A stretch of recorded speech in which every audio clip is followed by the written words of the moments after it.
So in this video, we're going to go through the last section in chapter 11. So we're going to end up looking at a lot of similar triangles like this, where you have a line cutting through and it's parallel to the base. And so we get similar triangles because angle 2 and angle 1 are equal. And then these two angles would be equal to each other. And then angle V would be the same in both triangles. So we have all three angles being the same.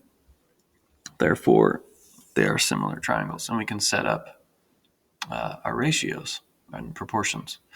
So here's an example where we're given some numbers. We need to find x. The first way, typically, if you break this and you look at if you break this into two triangles, you look at the small triangle and the big triangle. We'd compare it like this. 8 is to 24 because 24 would be the length of the entire side here, and then 12 plus x would be the length of this entire side. So then we have this this proportion, and we can simplify 8 over 24 is exactly a third. So then we can cross multiply 3 times 12 is 36, and then 1 times 12 plus x, and now just subtract 12 on both sides. So we get x equals 24. Now, you might notice a little bit shorter way. It's just double. 8 times 2 is 16. 12 times 2 is 24. So we can actually set up this alternate route, so like method 2, which is a bit easier. And that leads us, 8 over 16 is exactly 1/2. So then you can see x is 24. However, there's even one other way, which I would argue is the least kind of intuitive way. You can compare it this way. Like that. 8 over 12 must be the same as 16 over x.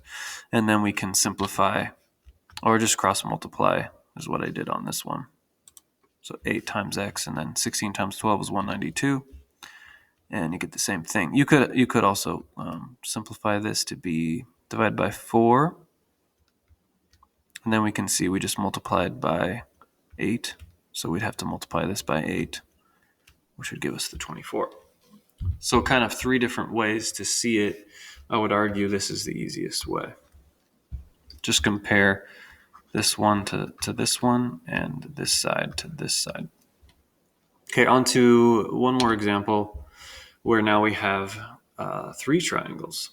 So this little statement means that these are all parallel. So now we can just do the same thing and kind of work our way down. Use the simplest way from before. 21 over 35 must be proportional to 42 over x. Now we can cross multiply, or you can simplify 7. These are both divisible by 7. So now I can maybe tell 3 times what is 42. I think it's 14. So if you can't see that, I'm busting out my calculator here.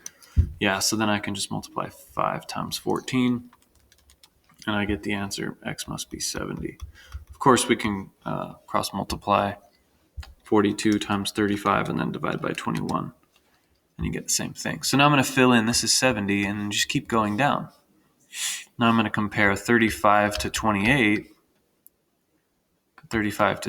and that must be the same as 70 over y. And now I can get y.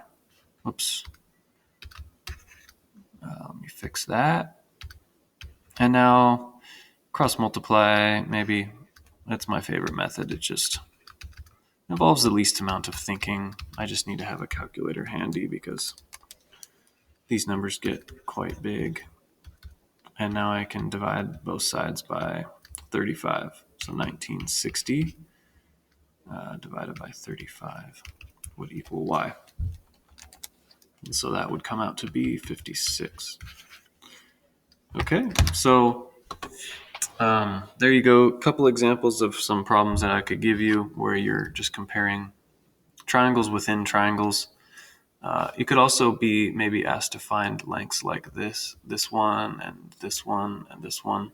I don't know what I'll call this, and it's very similar. It's only now if you if you're trying to find these sides there, you want to compare them to each other because they're all the bases. Okay, so that's it for this section. And I'll see you next time on the YouTube world.